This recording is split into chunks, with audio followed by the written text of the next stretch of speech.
أعوذ بالله من الشيطان الرجيم.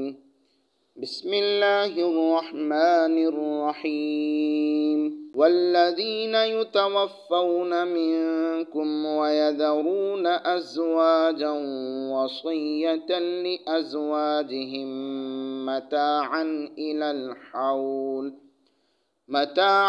إلى الحول غير إخراج، فإن خرجن فلا جناح عليكم فيما فعلن في أنفسهن من معروف، والله عزيز حكيم.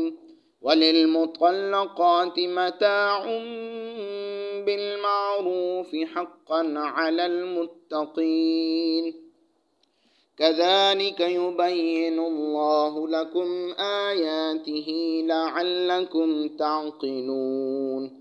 اعوذ باللہ من الشیطان الرجیم. بسم اللہ الرحمن الرحیم. والذین یتوفون منکم ویذرون ازواجا. آمنت باللہ صدق اللہ العظیم. رب اشرح لی صدری ویسر لی امری واحلل عقدۃ من لسانی یفقہوا قولی.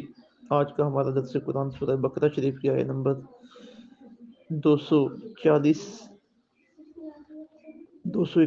اور 242 پر مشتمل ہے. اس میں دو باتوں کا اللہ تعالیٰ نے ذکر فرمایا ہے. ایک یہ کہ جس عورت کا خامند فوت ہو جائے تو اب خامند کے وارثوں نے اس کے ساتھ کیا رویہ اختیار کرنا ہے، اور جس عورت کو طلاق دے دی جائے اس کی عدت کے دوران جو اخراجات وغیرہ ہیں وہ کس طریقے سے ان کی ادائیگی ہوگی.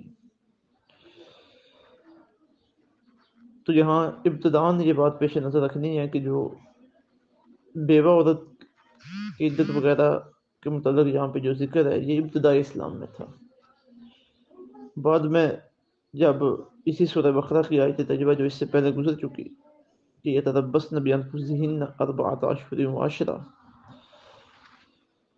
کہ وہ عورتیں جن کے خامند فوت ہو جائیں وہ 4 ماہ اور 10 دن اپنے آپ کو روکے رکھیں. یا سورہ طلاق میں جو فرمایا کہ وَأُولَاتُ الْأَحْمَالِ أَجَلُهُنَّ أَنْ يَضَعْنَ حَمْلَهُنَّ، جو حمل والی عورتیں ہیں ان کی عدت وضع حمل ہے.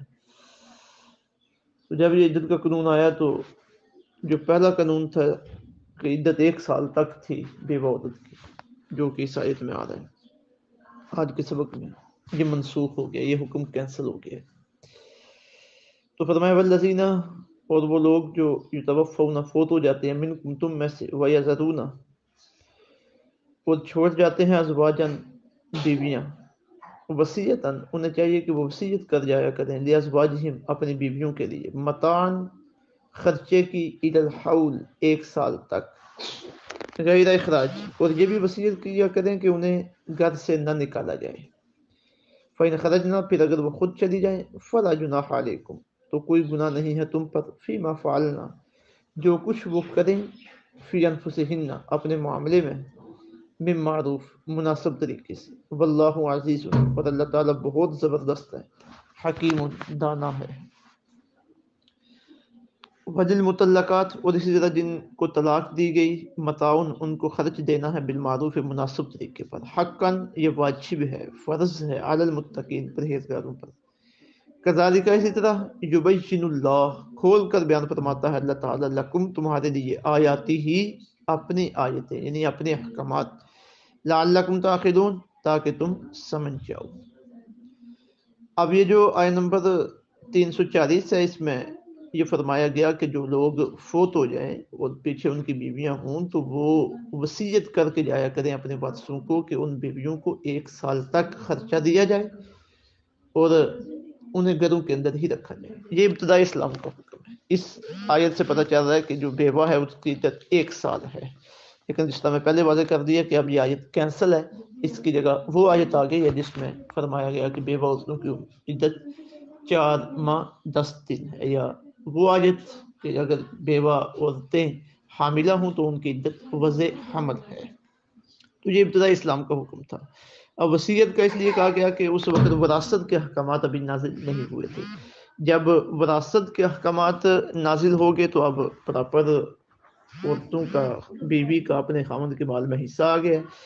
8واں حصہ یعنی جو مرد شوہر جو کچھ پیچھے چھوڑ کے جائے اس میں سے کفن دفن کے خرچات نکال کر قرضوں کی ادائیگی نکال کر اور پھر تیسرے حصے تک کہ اگر اس نے کوئی وصیت کی ہو، اگر تو وصیت نہیں کی پھر تو معاملے ختم ہے، اگر تو وصیت کر گیا ہے تو یا وہ تیسرے حصے سے کم ہوگی یا تیسرا حصہ ہوگی، اگر مال کے تیسرے حصے سے کم ہے تو پھر بھی پوری کی جائے گی، اگر تیسرا حصہ ہوگی پھر بھی پوری کی جائے گی، لیکن اگر تیسرے حصے سے زائد ہے تو صرف تیسرے حصے تک پوری کی جائے گی، زائد کینسل ہو جائے گی، وہ پوری نہیں کی جائے گی۔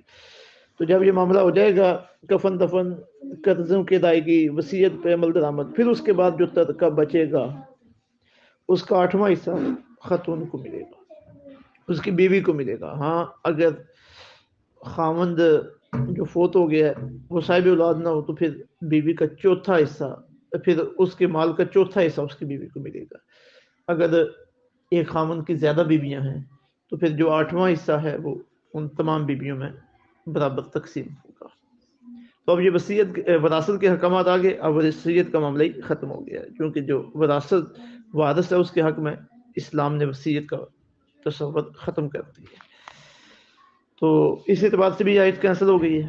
پھر یہاں پہ جو فرمایا گیا الحول 1 سال تک، اب وہ آیت آ گئی جس میں 4 ماہ اور 10 دن، یہ حکم بھی کینسل ہو گیا، لیکن تلاوت کے طور پر ایک تاریخی حیثیت سے قرآن شریف کا حصہ ہے اور اس کی ثواب بھی وہی ہے اور اہمیت بھی وہی ہے جو باقی قرآن شریف کی ہے، بس اس کے حکم پر عمل درآمد کینسل ہوا۔ اور پھر یہ بھی ہو گیا آ گیا کہ جو عدت ہے وہ خامند کے گھر میں ہی گزارنی ہے اور اس کا خرچہ، عدت کے دورانیے کا خرچہ وہ خامند کے وارثوں کے ذمہ ہے۔ فَإِنْ خَرَجْنَا فَلَا جُنَاحَ عَلَيْكُمْ، پھر اگر وہ خود چلی جائیں تو کوئی گناہ نہیں ہے تم پر، مطلب انہوں نے عدت گزاری ہے بیوہ عورت نے اپنے خامند کے گھر میں، تو عدت گزارنے کے بعد اب وہ وہاں سے چلی گئی ہے، وہ چاہتی ہے کہ میں کہیں اور چلی جاؤں، جا کے وہاں پہ شادی کر لوں، میری اگلی زندگی سکون کی گزرے، تو فرمایا تمہارے اوپر اس کا کوئی گناہ نہیں ہے، تم نے اپنی ذمہ داری ادا کر دی، اب وہ چلی گئی، اس کا اپنا معاملہ۔ فیما فعلنا فی انفسہن، جو کچھ وہ کریں اپنے معاملے میں معروف مناسب طریقے سے، واللہ عزیز الحکیم، اور اللہ بہت زبردست اور دانا ہے جس نے یہ حکمات بیان فرمائے ہیں۔ اور یہ بھی فرمایا گیا کہ عورتیں جو بھی اپنے بارے میں کریں وہ مناسب طریقے سے کریں، ایسا نہ ہو کہ ان کے سابقہ خامند کی بے عزتی ہو یا کوئی اس طرح کا لوگوں کے اندر خیالات اس طرح کے پیدا ہوں کہ شاید سابقہ خامند کے جو بیٹے ہیں یا جو ان کے وارث ہیں انہوں نے اس کے ساتھ کوئی اچھا رویہ نہیں کیا، تو یہ باہم صلاح و فلاح کے ساتھ یہ کام ہونے چاہیے۔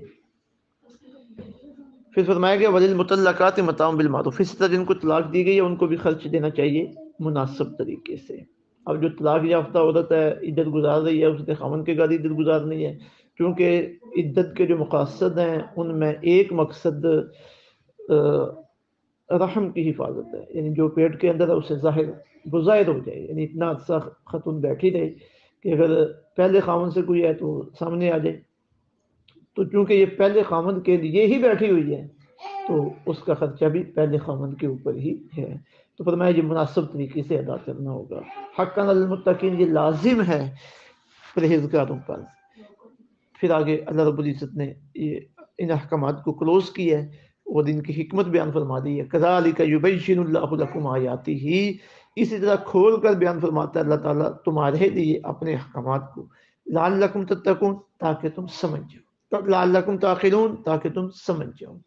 تو ان احکامات کو سمجھنا اور اپنے معاشرے میں ان پر عمل درآمد کرنا اور کروانا یہ ہمارے ذمہ لازم ہے۔ اللہ تعالیٰ عمل کی توفیق عطا فرمائے۔ وما علینا الا البلاغ۔